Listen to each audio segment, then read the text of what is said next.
What's going on, everybody? I want to welcome you guys to this very special episode of the Second Floor Podcast. My name's Vazan, and we're coming to you guys from my old school, MacEwan University. I graduated back in 2016 with a BCom degree, but recently returned to campus to open an RBC on campus and lead the team here. We opened our doors along with this beautiful new building for the Students Association of MacEwan University. Everything in here was largely built by the students and for the students. So our mission is completely focused on financial education, professional development, and overall student wellness. We truly believe that preparing the youth of today for the jobs of tomorrow is crucial to everybody's long-term success. The future of work we've seen is changing so quickly, and we witnessed it firsthand during 2020. And young people are going to be the key to helping us keep up with these changes. But it's also going to be our duty to help them prepare for this unknown future. RBC has created a program called Future Launch to find a solution to this very problem, that only 34% of employers believe that youth are actually ready for the workforce after graduation. Under Future Launch, we have numerous programs and resources to help youth gain new skills, grow their network, get more work experience, and enhance their overall mental well-being. So these are some of just the topics that we're going to be hitting on today, and I'm super excited to introduce our special guest for today's episode, someone I've looked up to as an incredible leader for many years now, RBC's Regional President of Alberta and Territories, Jeff Boyd. As Regional President, he leads a team of over 2,500 people in personal, small business, and commercial banking. He's been with RBC for over 25 years and has held many different roles within the bank.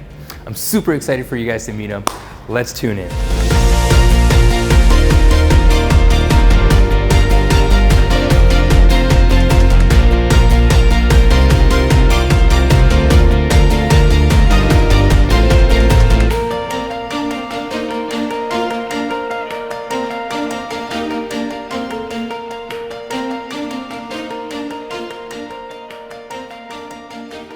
Well, Mr. Jeff Boyd, thank you so much for coming on to the Second Floor Podcast today. I personally just want to start off by, taking the time to thank you and appreciating you for coming on to our show. As I sit here today, I can't help but feel such a high level of nostalgia and be humbled to be in the RBC on campus in my very own university that I studied in. And to know that this is one of several on-campus RBC launches that have been planned by RBC across Canada makes me really happy to know, based off of the $500 million investment RBC has made in empowering the youth of today to find the jobs of tomorrow. And that is something that really was one of the biggest things that drew my attention towards recognizing how RBC is on the forefront of making a difference and investing in youth. And today we're going to talk about and hear from your perspective as, the president of RBC in Alberta and Territories, from your perspective, how the 4 pillars in which we're going to bring up today, how relevant they are to today's university students, to today's future leaders. And that's number 1, gaining new skills. That's number 2, growing your network.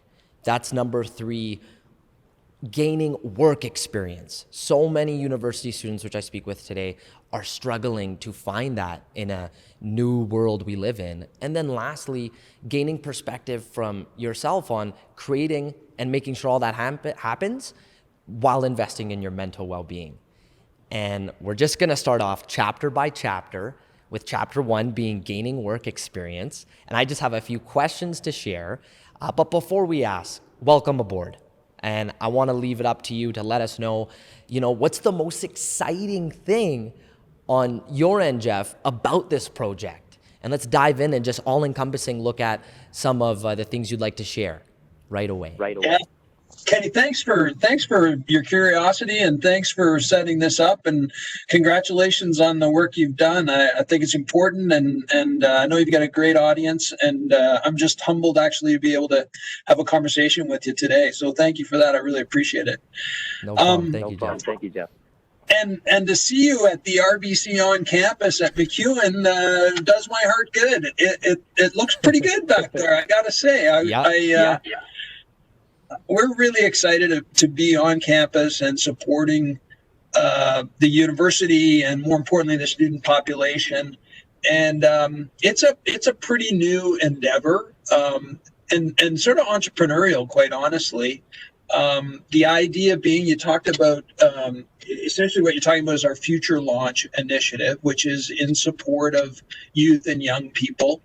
And the objective of as you outlined clearly, and our being on campus just puts us that much closer to students and young people to be able to fulfill in that. And so, it's a little different dynamic, but it is very much about providing solutions, advice, support to the student body population, faculty and staff as well.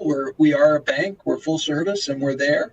But kind of a new endeavor, and delighted to have Vazan and the manager there and his team, who, as I said, are blazing a new trail with this initiative, and taking all the creative juices that they've got and putting them in place to try and do everything they can in support of students. Obviously a little bit quiet right now with COVID on the go, but their mandate is to figure out how to leverage all the tools, virtual tools these days, as we're all doing, to deliver advice and value to anybody that's around there. Absolutely. And I mean, clearly in front of me with the camera equipment and the technology that RBC is using for this phone call goes to show that, when the going gets tough, you're still willing to pivot. And, I can't imagine how many changes on your end, Jeff, you and your team, or even personally, you've gone through in your career, being that we're in this state of change in our community and society today. I'm wondering what that conversation would look like if you are in front of your 18-year-old self today, what you would tell your young self then, based off of the changes you've gone through now and what you know now from a career standpoint. Well, I think one of the things everybody's better to do these days, and it's easier said than done, just with COVID and the environment we're in, because it's so sort of all encompassing, is to not think about what we've lost, but just try and think about, what's ahead and what we're learning and how we put it into practice. And, there's, whether it's about operating virtually or digitally, or, there's been a hell of a lot of great resources put out there for people's mental wellness. That is a real issue for people in this environment, right? That sense of isolation or anxiety, and if there's good that comes out of all of this, an understanding. We knew that sort of 1 in 5 Canadians was affected by some level of mental challenge, wellness concern. But I think something like this has just brought it entirely out in the forefront for making it easier or okay for people to talk about. And I think removing some of that stigma is the single most important thing we can do when it comes to mental wellness. So I think the COVID situation has kind of created that. And that's advice I was talking to my 18-year-old self, is pretty darn good advice regardless of the circumstances. And it has a lot, I think, to do with a kind of a positive outlook or a growth mindset, they call it, right? Is looking ahead, looking above the line, and what the positive potential is, what you learn. I think the other thing, my personal experience, I'd tell my 18-year-old self is, don't be in such a hurry. I worked every summer, 70 hours a week all summer long. I got my degree. I got out of school. My mom, I remember my mom saying, "Well, what are you going to do now? You've been home for a week." Yeah, this is not normal. This is too long. Right? And you're not thinking you're going to sit around the house, are you? And I went right to work. And, I reflect back, and I know, friends and people in my circle that took the opportunity to go and travel or experience new things, or, whatever it was that kind of expanded their world and gave them different experiences and learning opportunities. And that's what I'd say to myself as I look back. You never have regrets, or at least I try not to have regrets, but that would be one where I just say, you don't have to rush into your first job as your career. You're going to be working for 40 years. Try and find those things where you learn and educate yourself beyond just the next job. I really like that. And I find with what you mentioned, Jeff, it encompasses balance to a degree of having balance mentally and physically, and recognizing that, through progression, you need to be aware of what balance you're still keeping. And, what would have been then, once you've actually, of course, it seems you've recognized that, what were some of the routines, or what were some of the things you must have indoctrinated for you to feel like you are continuously learning? Maybe it's not this big jump that you would have taken, but you recognize you're in a position where you're doing it for the sake of gaining experience, and you need to do that at a certain time in your life. And why I share that, again, going back to our audience of young, driven, entrepreneurial students who feel like they need to step right into running their own business, from your perspective of, hey, slow it down, go into this role for the purpose of learning something new. So from the routines you've indoctrinated and the steps you've taken, how did that shape up to where you're at now with being able to confidently say, like, listen, don't press on the gas so hard where you're burning out? Create that balance, or just go back to recognizing why you're doing something. Yeah, and easy to say for, from my chair, as versus, some of the young people coming out of school or just starting out in their careers or their businesses and so on and so forth. I don't know if it's an inherent trait in entrepreneurs. And I see it in people that I admire, and it's a sense of curiosity, Kenny. They just want to know. And so they're the ones that are asking the next question. They're asking why, and then they're asking why again and why again. And whether that's about how something works, or, why is it that way? And then, just because it's always been that way, should it be that way going forward? So that sort of sense of curiosity, and whether that's, I don't know if that's a discipline or a routine that I've tried to entrench over time. I feel like I come with a healthy dose of curiosity generally, but I think one of the biggest compliments that you can get paid by someone when you're having a conversation is when they say, "That's a good question." Because I think it demonstrates that you're listening, that you're understanding, and that you're being curious about them. And I find it's a good way to connect with people. And so that's one discipline that I try when I'm connecting with somebody. I try and get them to say, it sounds kind of silly, but I try and get them to say, "Oh, that's a really good question." That's music to my ears. I really sorry, like go that. ahead. I like that. Oh, I was going to share, it reminds me of being in so many of those situations in school, including university, I being one of them, where you want to ask something, but you don't want to go back to feeling quote unquote stupid. And it's funny how we can use language, Jeff, where I've had professors even say it, yet I still felt the same, where they would say, "Hey, listen, guys, no question's a stupid question."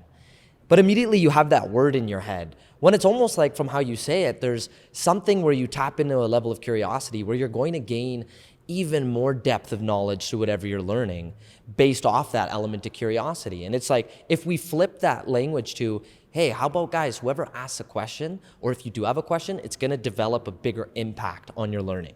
You're going to learn more effectively if you ask a question. Now, how many hands are going to go up? Isn't that the truth? And what a good way to look at it. Conversely, I know of lots of situations, and I hear it in my own family from my daughters. They get in a situation, often it's with more senior people, and they've got a view, or it could be in a classroom setting with, the prof or surrounded by other students. They've got a view and they're just reluctant to voice the view. And then all of a sudden somebody else says it and somebody says, that's a great point. And it's almost like, why did you hold back? So, that has a lot to do with confidence, I think, for sure. But there is that element of curiosity. And if it was framed the way that you just framed it, I think that would help people voice that idea, that position. In other words, there's no bad ideas here, and we're all going to learn from the ideas or the questions that get tabled. I agree with you. I think that's really good. I think the other sort of, if there was a discipline that I've tried to maintain, is every so often, whether it's every year or every couple years, life gets in the way sometimes. I endeavor to get engaged in some kind of formal learning. So it could be, I full disclosure, I took a Bachelor of Commerce degree, graduated, got working, like I said, pretty early after graduating. Always thought I'd go back and do an MBA. Well, I never did. But what I did instead, maybe it was to make up, I don't know, but if there was a Canadian Banking Association program, I got engaged in that. I finished that. And then some executive education strategy, 1 week strategy course. I did that, Canadian Securities course. So all of these things over time, I sort of tried to line up, and I just thought of it as a way to exercise that muscle and brain that, you learn a lot by doing, but sometimes you learn a lot through the process of formal education too. So I have made it a conscious effort to keep going back to stuff like that. Yeah, I love that you share that, because that sort of goes into our gaining new skills conversation of the importance of why someone should adopt the element of continuous learning. And, before we dive into that, I want to pick your brain, Jeff, about, the element of when you're leading as large of a team as you do yourself. And we bring that back to, building motivation and creating urgency for your team to get the job done. At face value on paper, you lead 2,500 employees at RBC, which is absolutely incredible. I don't know how you even have time for this conversation. But I do understand from the hierarchical perspective of a corporate company, strategically, you possibly have the 5 to 10 individuals who report under you, and then under them is 15 to 20, and so on and so forth. Now, however way that's structured, Jeff, I'd love for you to share with our audience a challenge you may have had where you did need to learn from experience in order to better adopt a better strategy going forward on how to create that urgency. And I'm wondering if you can share, what that challenge was, and then how you overcame that obstacle to go over it the second time and be like, you know what? Had I not learned from that experience, and it could be personal or it could be professional, I wouldn't have handled it this way. Yeah, I mean, I think the challenges of a hierarchical organization almost always come back to communication and connection. And as you think about, the layers that exist because of the hierarchy, that game you played as a kid, the broken telephone game, and you started with a message here and it went all the way around the circle and came back as something completely different than it started with. Yeah. Well, that's what happens in organizations. And, if you think you're just going to tell, as you said, your direct reports, this is what we got to do, gang. This is how, let's agree how we're going to do it and march on. If you think you're going to rally the whole of the team to that end, you're mistaken, because it's just not going to happen. And so, you try and fail. And in my experience, I've been at this kind of a role for about 10 years now. And early days, you get in the chair and you got your team, and we're going to strategize and we're going to agree and we're going to make it happen. And then you realize that it doesn't happen. The results don't happen. And then what you come to recognize, and this is my experience, is the more connectivity you have all the way through the organization. And it's not It's not up and down, it's across, it's down to up. It's how are you polling the teams? How are you listening? What's your listening post to understand what's happening? The more you do of that, and the stronger and better your communication skills are with people, the better you are to connect with people in a clear way, the better outcomes you're going to get every time. And so that's my experience in a large company, but I bet you that probably has applications in just about every type of organization or business across the board. Yeah, it certainly does. When I put myself in the shoes of someone who almost is I say this carefully when I say I'm in the middle, Jeff, in terms of I lead a team under me at Good Life, and that's personal trainers, yet I also respect and report to someone who's regionally my manager, and they're also leading, of course, their fitness managers, which is one of my roles. And if I noticed anything based off of you talking about communication being very key, that is a big thing that we work off of. And I'll never forget what my regional said when he mentioned to me saying, Kenny, I want to, like, how you lead your team, with the mix of your personality is how I'm leading you. And if you're telling your team everything in which I'm telling you based off of how things should operate, then we will be successful. And I find that taken a step further is when you feed your bottom line and when you connect with your bottom line. You mentioned connection. They are the ones making this organization successful. If every personal trainer, if every bank teller at RBC or whatever have you, every Vizan branch manager decided to just not show up tomorrow, we would all be out of a job. Everyone in the organization from the bottom up would no longer be there. And I love how you share that telephone example, because if the communication isn't there, we're not playing that game anymore. And there's now no message that's being delivered. And I just already noticed through my, adopted level of small experience in management right now in my life, just how important communication really is. Yeah. Okay, here's something I'd leave with you. Like, you talk about, the bottom and middle and top, and I really try, and I don't think in those terms. I think of we're colleagues, we work together. Listen, it's a hierarchy, right? And that's how organizations are built. But that doesn't mean as a leader that's how you have to act or that's how you have to represent. And I think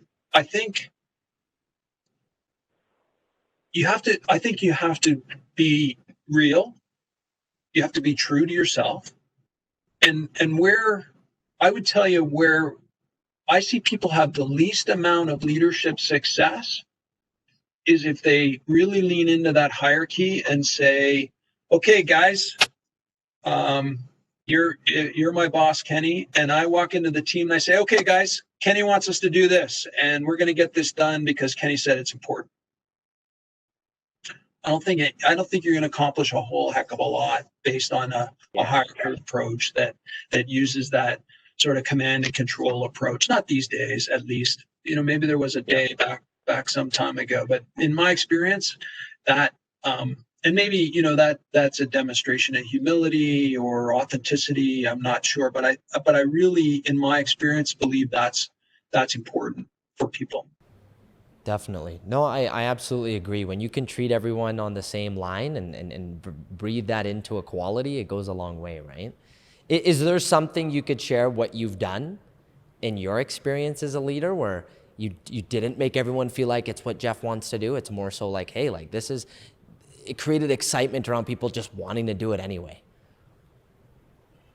Well, I guess you'd have to ask them, but I think one of the things that our organization has done really well is to represent a purpose for people.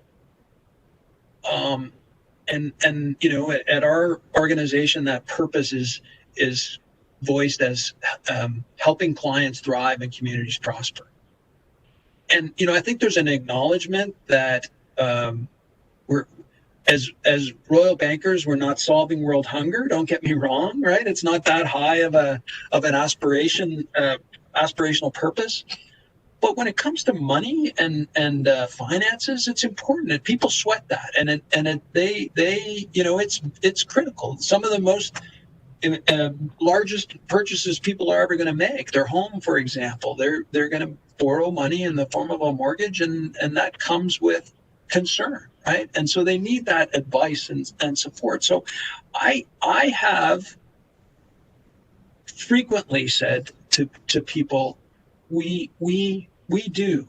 I mean, we genuinely help clients thrive and communities prosper, and you have to believe that. You have to believe that when you get up in the morning and go to work, because if that's what I think is the greatest motivation. There was a book called Daniel Pink called Drive. It talked about intrinsic motivation, extrinsic motivation. Extrinsic motivation is money. Extrinsic motivation is, Kenny said. Intrinsic motivation is, I believe this, it's important to me, and therefore I want to do it. And so, I think helping and supporting and showing people the purpose of why we're doing what we do, and then trying to attract people to your team who share those values. I had said to my daughters some time ago, who are now 26 and 24, find an organization, find a company that has values that you share, because then you'll never you'll never be at odds with who you are with what you do. And so I think, I hope I'm not talking in theoretical terms here, Kenny. But this is real stuff that we do and experience every day. You're touching upon an incredible subject associated, Jeff, with where do you want to work and why? I remember not too long ago being a fourth year university grad student, and all I'm thinking of is reputation, reputation, reputation. Oh, big company. Oh, that comes with reputation. If I could go back 100%, I love how you mentioned where you need to match your set of values with the company's values and then know it's a good fit, because that's the backbone. You waking up every morning intrinsically remembering the mission of RBC and asking yourself if, hey, did we accomplish 1% of that today? That's a big win. And that matches your own personal mission, because there's such a symbiotic fit there. And it makes me recognize how when you look at companies, that based off their mission, their vision, their philosophy, should be something you're thinking about the entire time when you're searching for the right job or career, rather. Yeah, I really believe that. There's a lot of sort of corporate social responsibility work that's been done, and the idea that as a corporation, you're not just accountable to shareholders, community, employees. It's a pretty balanced stakeholder. You talked about balance before. Stakeholder scorecard. And hey, listen, what you're passionate about or what you believe in doesn't, it could be a lot of different things. It could be, I'm really passionate about being surrounded by people who are driven and fast paced and want to accomplish certain things. And that's, if that lines up with who you are and why you want to get up in the morning, great. It doesn't always have to be about integrity and accountability and those things. I personally think those are pretty foundational, but you take my point that it's really about what values you espouse and believe in. I love that we're on this topic right now, because it's going to lead into the segue of concluding this first chapter on, of course, work experience. If I could put it this way, Jeff, your RBC on-campus manager, Vizan, he planned a great set of questions here with the marketing team of RBC. And I'm sure they won't mind if I go off the playbook, so to speak, right now to ask you something on the personal front, because I personally experienced this. And I was in a job interview, and this was for my very first position while I was in my last semester of university. It was for a very small startup company selling digital marketing ads. And I got asked this question. And it was funny when they told me the honest truth after I got hired for it about how they felt where my answer was and how I'm still young and so on and so forth. And they asked me, Kenny, what's your intrinsic motivation? That's why, of course, I popped up when you mentioned that. And, I'm like 18, no, I'm like 22. First thing I could think of on my mind, Jeff, was, you know what, I want to make sure I have enough money so I could just support myself and just I want to show my parents how hard I'm working, and I want to be able to give some of that money to them. That's what makes me wake up every morning, right? So, they sit down with me, of course, 2 weeks into the job, and I asked them, I'm like, hey, you mind telling me like how the interview went? Maybe like, I'm not saying I'm going anywhere, but what I could improve upon. And they're like, you know what, Kenny, we're willing to give you some good feedback. And they said, we feel like one day your intrinsic motivation is going to change. Like with what you said, they're like, it's cute. Like they said it's nice, but you're going to have a deeper rooted purpose, as you gain more experience. And I'm wondering for yourself now in your life, it'd be really neat to learn and know, what's your intrinsic motivation, and how does someone search for that intrinsic motivation? Well, listen, I think that motivation, it does change over time. There's no doubt about it. I mean, how could it not, right? So there's sort of the foundational who you are and what your values are, and do you line up with that company or that organization, without doubt. For me personally, Kenny, I was you. Yeah, I appreciate the honesty. If you asked me that question when I was 24 years old out of school, I'd say I want to make a whack of dough. Yeah, exactly. I want to make a pile of cash for doing this 4-year degree of business, right? Yeah, like I want to work in business. It probably had a lot to do with, I want to keep learning. I want to develop. I want to keep advancing and find more seniority. I wasn't probably geared for running my own business. I don't know why I say that. But I kind of grew up around. Actually, I grew up around RBC. Both my parents were RBCers, and sometimes you learn a lot at the kitchen table, right? So I didn't join RBC right out of school, but I had visions, I think, probably of corporate work, that kind of thing. And so I think my motivation at that point in time had everything to do with earning a wage, continuing to learn, develop and grow, build skills and capabilities, and go for the long term. Definitely. No, Over time, you get in a different position, and now I volunteer. I sit on 4 boards. I volunteer for not-for-profit. Those kinds of things. So that frankly, it has a lot to do with about ability to do that too, right? You gain different abilities and capabilities at different points in your life and your career. And that's a unique aspect too. And I look at it in this way, Jeff, where as we progress in life, as we raise our daughters, our sons, we have a family, we have a wife, we have certain responsibilities that almost, in a sense, in our career and our life, they keep adding up. And I can't imagine how much that changes that level of motivation, where there's that saying of, I got to wake up today, I got some fires to put out. And I don't know how much that sits with you and what helps you wake up in the morning to get after your day. But like, what does your newly defined intrinsic motivation look like today?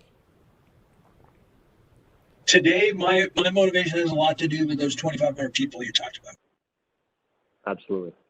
And if there's a pain point for me right now in COVID, it's how it's affecting 2,500 people. And what are the anxieties and the strains and the stresses that they're going through. And so that very much, you want to talk about a moment in time, that's a very critical motivation for me at this moment in time. We spend a lot of time thinking about how do we work, how do we operate, how do we keep people safe. And I suppose, that probably, I'm sure, without question, goes beyond COVID and was there before COVID, that care and sense of responsibility and service to the team. has been a motivation for me for some time. I find that so respectful of you to say, Jeff, because I find we're living in the toughest time now to really, we have to sit ourselves down. And I find especially at your level of leadership, where you could only go so far to resort to the case studies through your experience you've built in telling another individual who's on your team how you've done it before, or what's been, through your experience, a win based off of whatever they're dealing with. I know that's so much tougher now because we're in such a different landscape. We're now in a world where rules have changed. The way we communicate with clients has changed. There's so much change that we've been living in, where I've already noticed certain leaders and mentors that have spoken with me where they're like, Kenny, I'm going to be honest with you. The situations you're in your corporate setting and in leading your team, we just haven't experienced before. So this is the one thing I appreciated, is when my leaders just said, if you're going through it and you just need a set of ears, no problem. Like we're all going through something new. Pick up the phone and just talk to me. Let me know what's going on. I unfortunately may not have the right answer because I haven't gone through it, but at least I'll be able to know exactly what it looks like on the ground. So then I could then talk about any other changes we need to make on the fly. Because I personally, Jeff, have experienced some changes that were far too critical, to the point where it made trainers and it made staff go, why are we, like, what's the point of even working here if we can't even, sip water on the floor? Little things like that, where it's like, I can't imagine just how much toll that takes mentally for a leader when, like, you're trying to move the needle forward, yet also understand that this is a very new time for a lot of people in their jobs.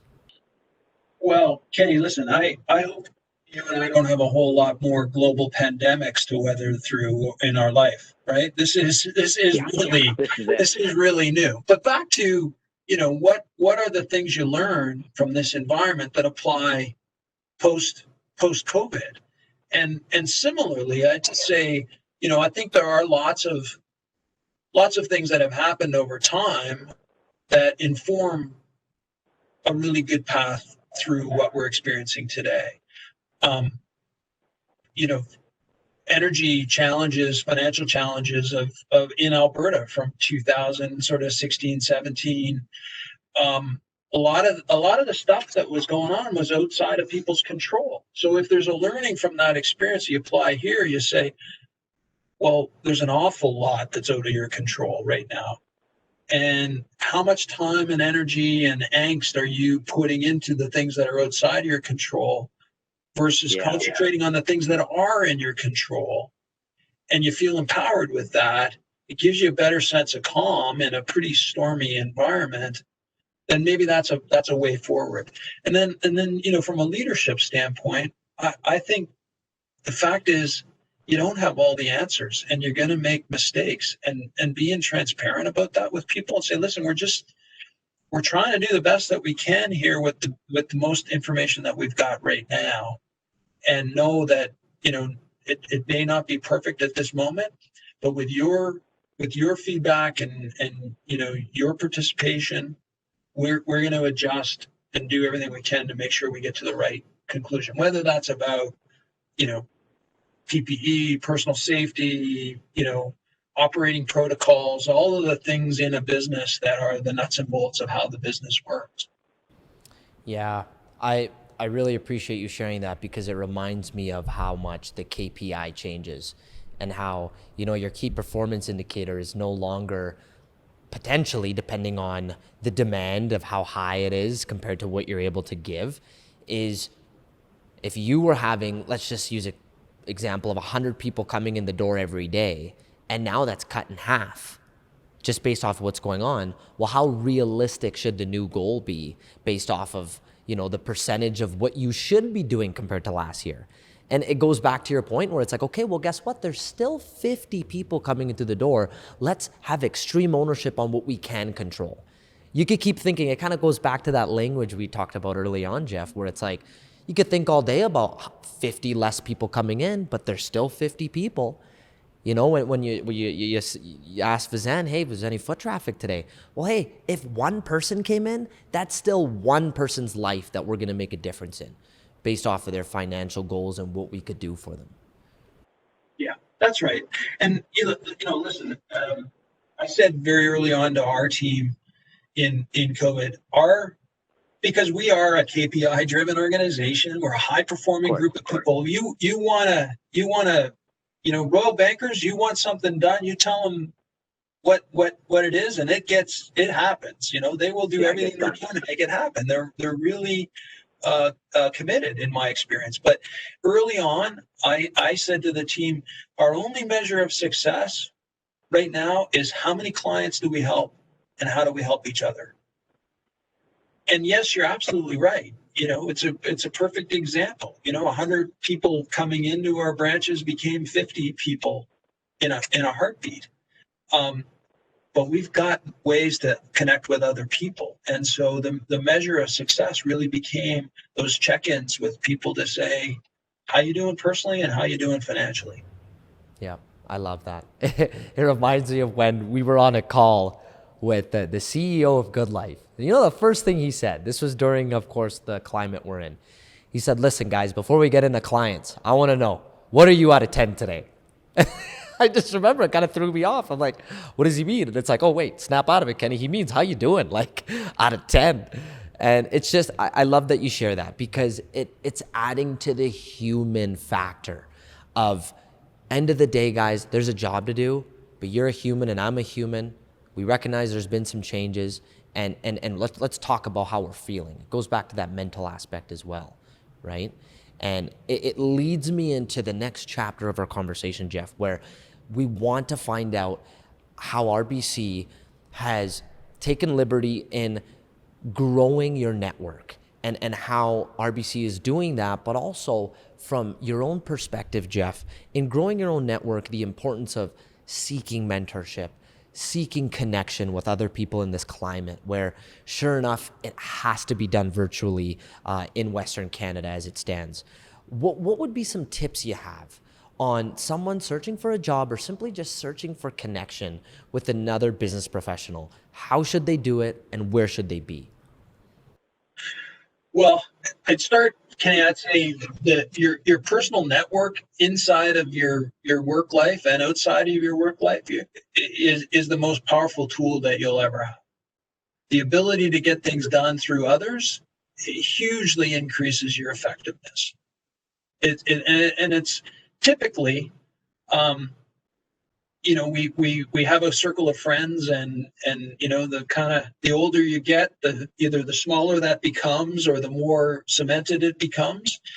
And in business circles, your network tends to expand, and particularly as your career gets longer and your seniority gets higher, that becomes a little bit easier sometimes. I would suggest, let me put it this way. LinkedIn is an incredibly effective tool for extending networks. And there are, I'm sure I'm not the most technically current individual, but I'm sure there's all kinds of those types of tools, particularly that some of your audience knows about. And I'd encourage you to leverage. I get so many requests to connect on LinkedIn, and my personal approach is I'll extend my network as broadly as I can. I don't limit to people that I know or people that know someone I know. So not to cut you off, but I just like to share that for those listening to this, Jeff and I haven't even met in person once. And the fact that based off connection and you being willing to meet virtually is a huge testament to that. So carry on, Jeff, but thank you. I want to recognize how honest and true that is. The other thing I'd say so using those kinds of tools, I think is really effective. Secondly, I have done this in the past. I would scan the landscape for individuals who either have a skill set or are connected to a role or an organization that I have an interest in. And I would pursue them. I would reach out to them, and I would do it on the basis of, hey, you're doing some interesting things. I would just really be interested in finding out more. The worst thing they can do is say no. There's an organization called 10,000 Coffees. It's it's a connector, essentially, people that have that sort of an interest connected to other people through that organization. I personally have very rarely, if ever, said no to somebody for a cup of coffee. If they approach it to say, "Hey, I'm interested in banking. I'm interested in X, Y, or Z. I understand that you're involved, and may I invest some time with you?"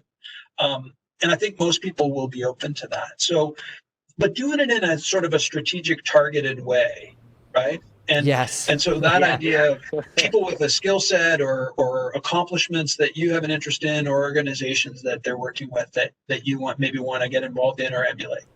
This is something that I thank my university education for, because it was down to a science of how to professionally reach out to someone whom you wish to connect with. What would be, I kind of have two parts to this. I find it's something that you could share, and you could start with either one there, Jeff, where you personally reached out to someone for mentorship or guidance, and it did lead to a big opportunity, kind of like a big win, where based off connection and networking, it helped serve you. And also, let's flip it, that one inbox you got, or that one in particular message, it was just the way it was worded. It was the delivery of that person wanting to connect with you, where you're like, you know what? This person's first on my list to grab a coffee with. So I'll start with the second one. So a young person reached out to me who used to be in Kingston and was now relocating to Calgary. Had done their education in geology and in around that.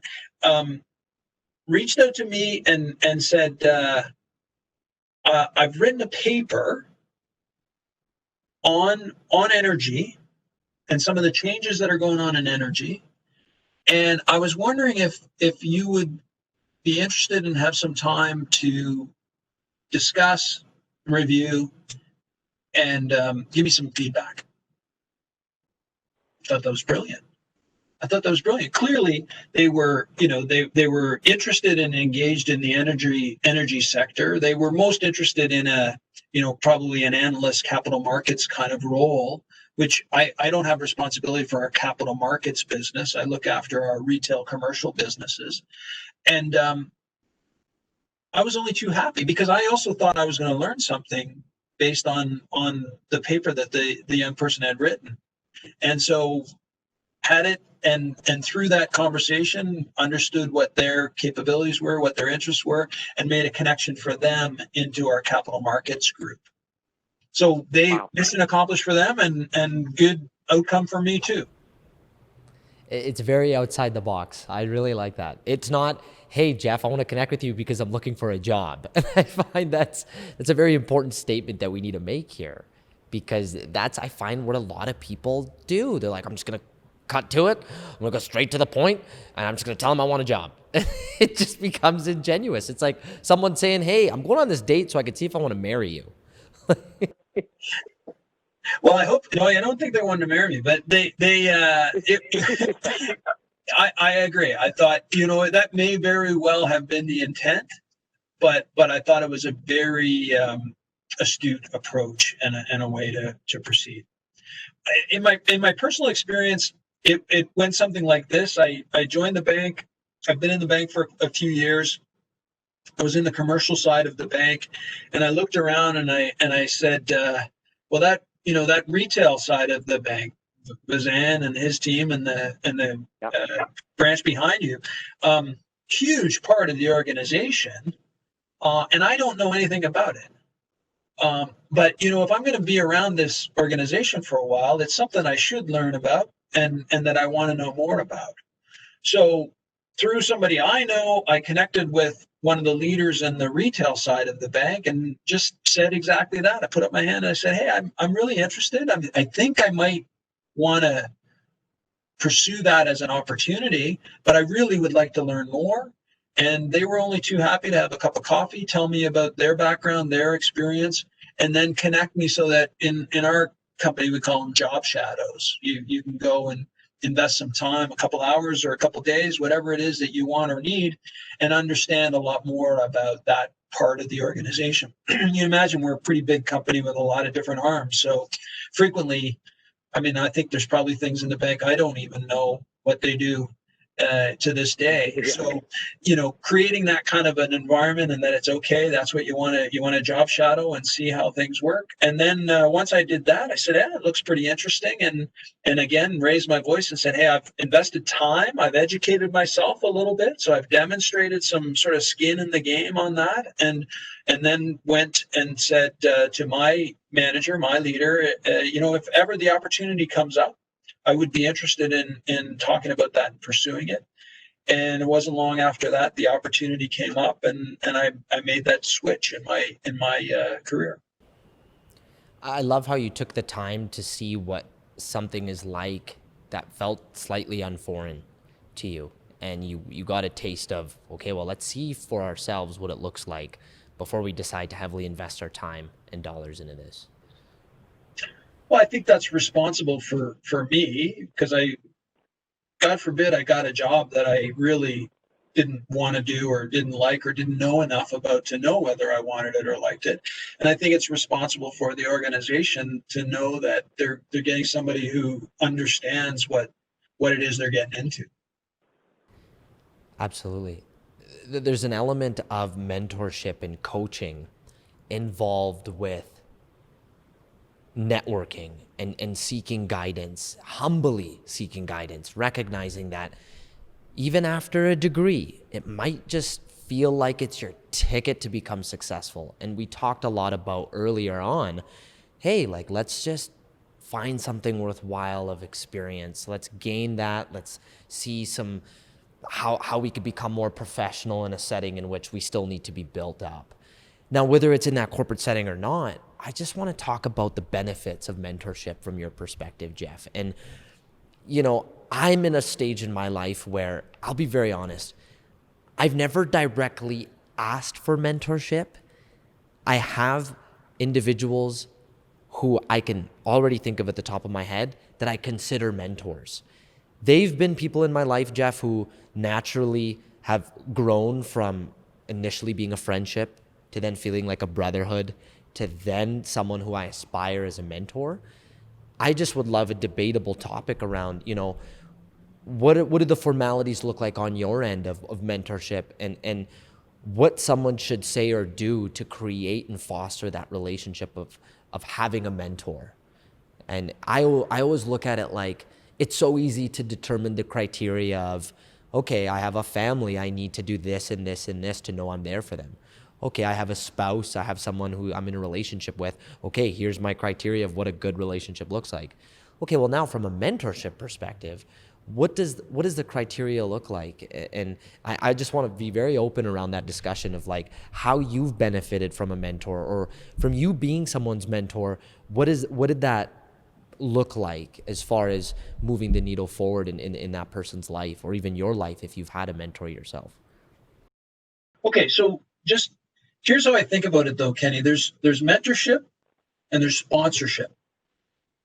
Yes, sponsorship. You said sponsorship. So think about here's how I think about it. A mentor, to your point, is somebody that has a skill set that I admire. Somebody maybe that I aspire to a level of success that they've had, or a way that they have about them, right? So there's those.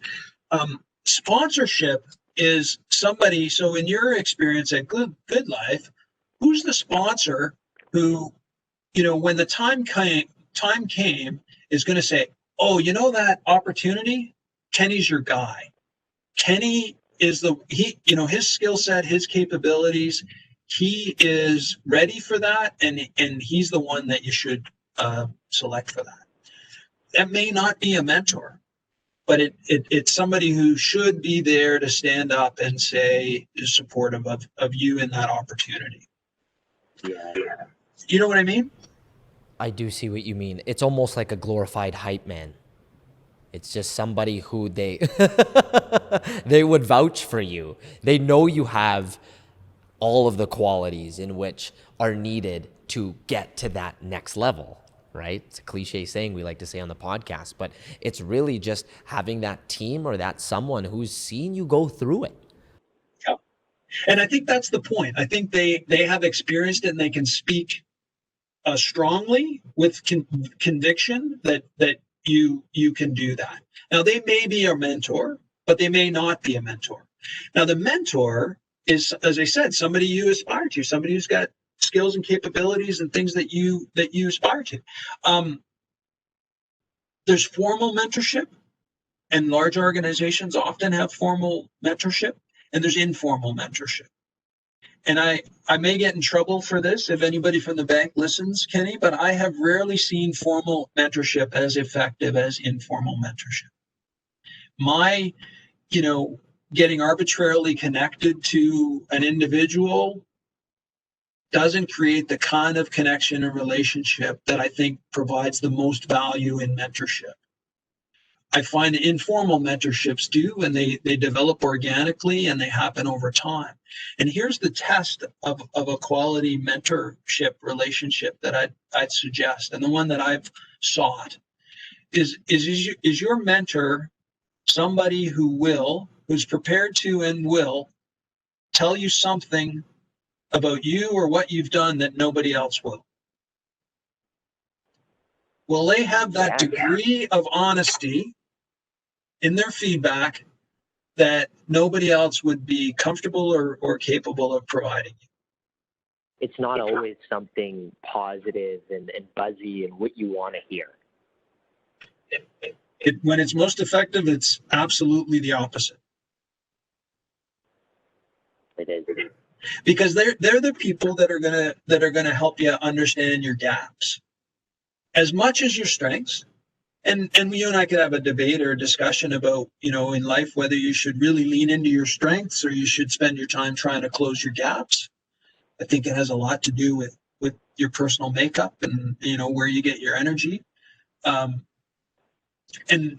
you could probably gather just from our short conversation, I try and take a balance on that and play to my strengths and then close my gaps at the same time.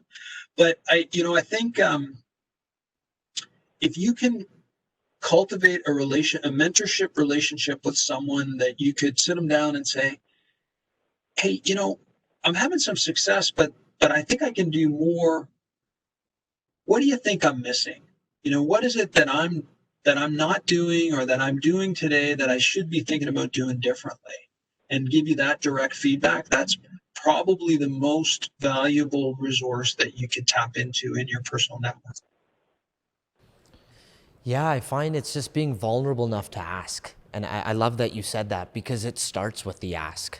I find we live in a world where we wait for someone to tell us something.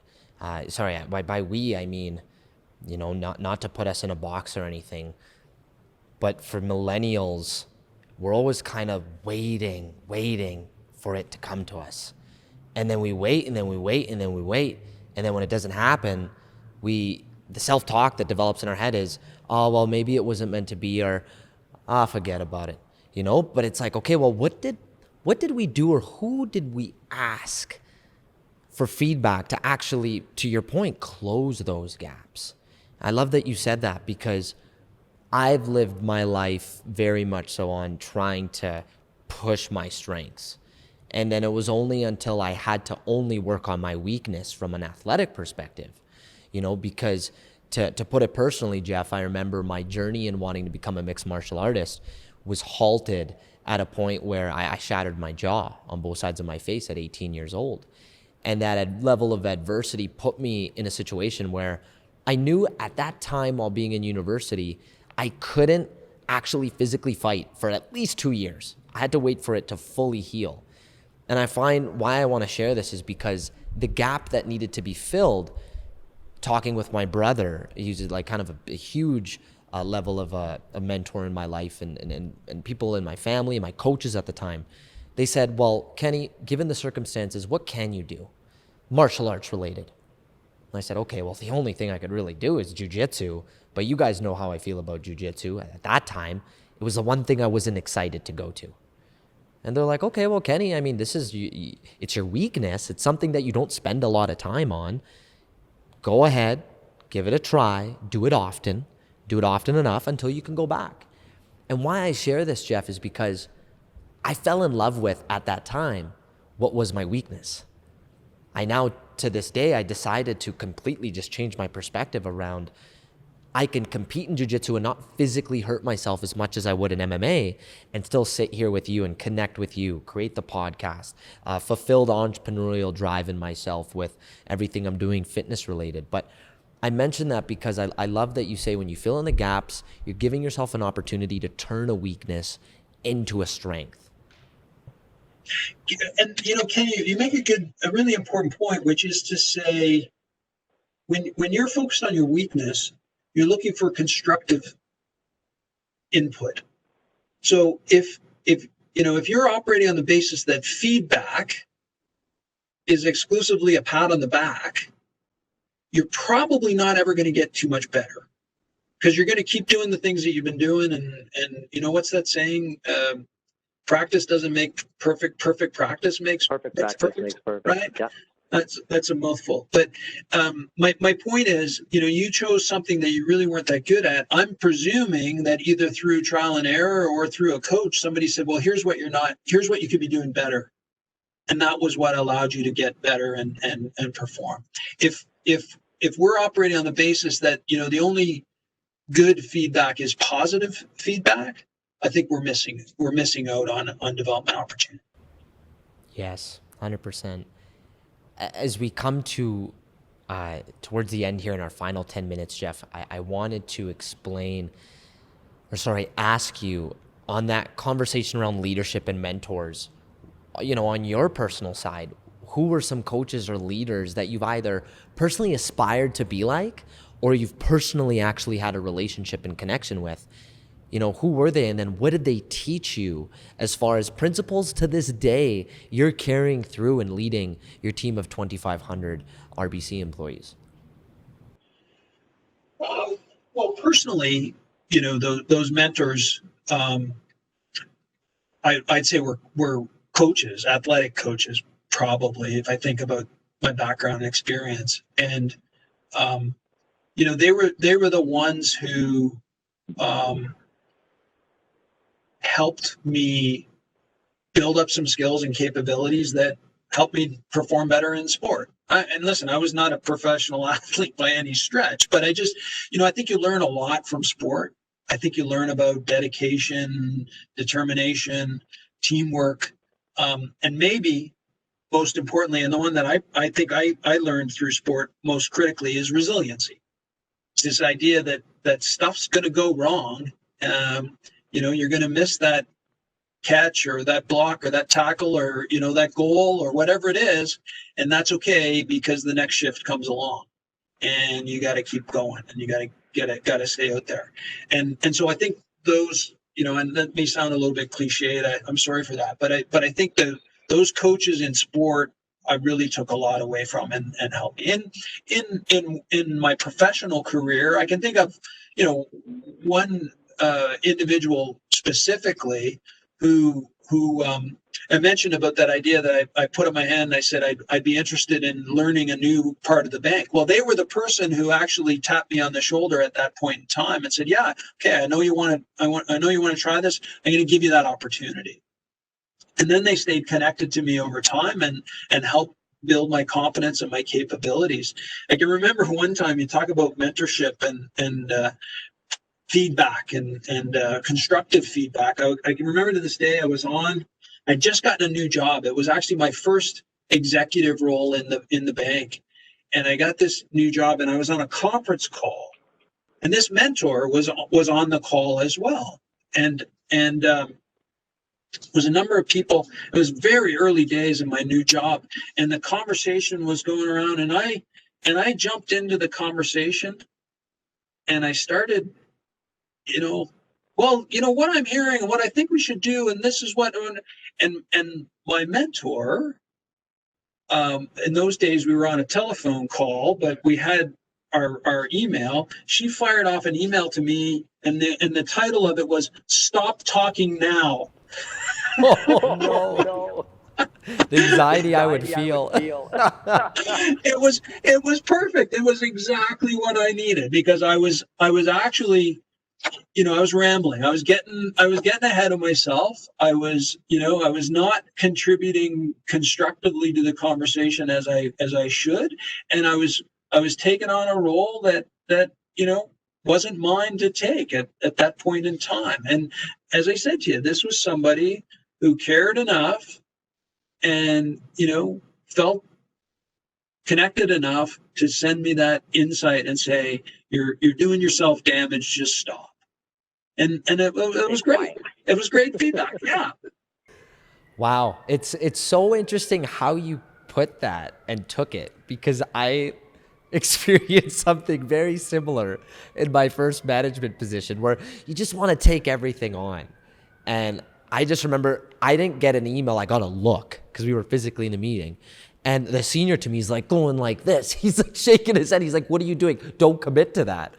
And I learned soon after, if you want to call it office politics, the other team was from his perspective, he was saying, they know you're the new guy and they're just putting on what they're responsible for in your hands. So that he's like, we already have enough on our plate. Just zip it.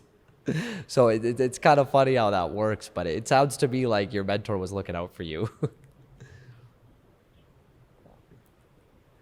I'd like for us to go into the final chapter here, Jeff, as we close out, and I find it's certainly one of the most important and prevalent ones. We talked about gaining new skills. We talked about gaining work experience, and we molded that together with ensuring that you gain an element of going into having just a better understanding of connection. Now, especially through season 2 of the podcast, we care a lot about mental well-being and health and fitness to a degree, which is what I'm involved in. And we like to say with our newly shaped mission statement, we want to optimize and provide strategies around your health and your business beyond the 9-to-5 grind. And I'd love for you to share, what are some things you do as clearly a very handsome man and someone who takes after their health? What do you do to stay healthy while, you're still running a very successful business at RBC? What are some things and how do you make time for your health? We'd love to hear it from your perspective. Well, like I said off the top, I'm still taken aback by you calling me handsome, Kenny. That's very nice. Thank you very much. No problem. Well deserved. I'm going to tell my mom and my wife in that order. Rub it in their face. So here's I still enjoy sport, right? Like my stress relief. I think everybody has to find that way to release the stress, and these days the stress is sky high. It's unavoidable. Everybody feels it. So finding that mechanism to relieve, whether it's hobby, in my case, sport, or fitness, let's say. So, good Edmonton company, Orange Theory, neighbor of yours, not too far from where you're sitting right now. I participate in Orange Theory. I've got a Peloton. I ride the Peloton. I haven't this year, but I play soccer in the summer. I still play soccer as an old man now, in an old man's league. And so it's funny you asked, because I just went over Peloton has all of these, you can track your performance and so on. So I'm on a 52-week streak on my Peloton, and I've done 10,000 minutes in the last year. So somebody told me I could have ridden from Calgary to Halifax if I was actually on the road. But and I do that. I either get up in the morning and I jump on, or before bed I jump on, and I have become a Netflix fiend. I watch whatever episode of Netflix for 50 minutes while I'm on the Peloton. So that's pretty consistently where I try and relieve stress and be active. And then I think the other things are There's not very often I don't get my 7.5 or 8 hours of sleep, and I try hard to eat well and be sort of disciplined about that with a few cheat days in there once in a while. And I, as I understand it from mental health experts, those are three elements that are really critical to maintaining your mental health: sleep, eating well, and exercise. Sounds pretty basic, but apparently that's fairly critical and helps to make it work. Definitely. I really appreciate your answer, Jeff. And it just goes to show how much you appreciate holistic health, right? You mentioned sleep, you mentioned stacking habits, right? Like in terms of, hey, here's leisurely play, watching and unwinding Netflix, and I'm going to get on the Peloton and do it at the same time. And for someone as busy as I can imagine and as thriving as you are, and in thinking of your clients and thinking of 2,500 people whom you're a part of, moving the needle forward with, it's great to know how much you still look after your own health. I'd like to take this time now, Jeff, to conclude on the following question. It's something we ask every single one of our guests, and I'm almost going to connect it to another question, however way you'd like to answer this, and then we'll wrap it up. Being on the second floor, we believe that you indoctrinate all the qualities in an individual who's constantly elevating to the next level. You know, you talked about it earlier on, where you're thinking a step ahead. You're constantly, once something gets accomplished, you want to think of the next thing. To some degree, sometimes that's healthy leadership. Why don't you share with us, from your perspective, what does it take for someone to indoctrinate that level of a second floor mentality, to always feel like they're getting ready to elevate in their life, health, and business? What do you believe it takes to be on the second floor? Well, I think it takes a little bit of an internal drive and a willingness to go above and beyond. If your competitor is getting up at 6, you're going to get up at 5. If your competitor is doing X, you're going to do X plus 1. And just having that level of determination, I think, is sort of a second floor approach. I also think, and maybe this is a bad thing, but I always have a sense of a healthy paranoia.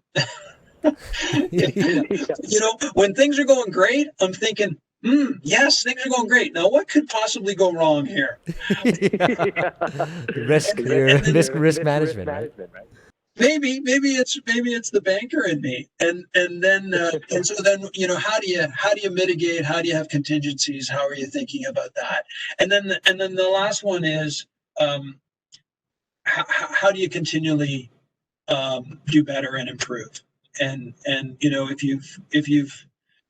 you've done 10%, how do you set the bar at 12% and continue from there? So it's a little bit of a relentlessness, I suppose, which can get a little bit tiring at points. And so why you need that balance, and you need that that concern for mental wellness and activity and so on, and personal health. But I think those are sort of the three legs of the stool that I think about, Kenny.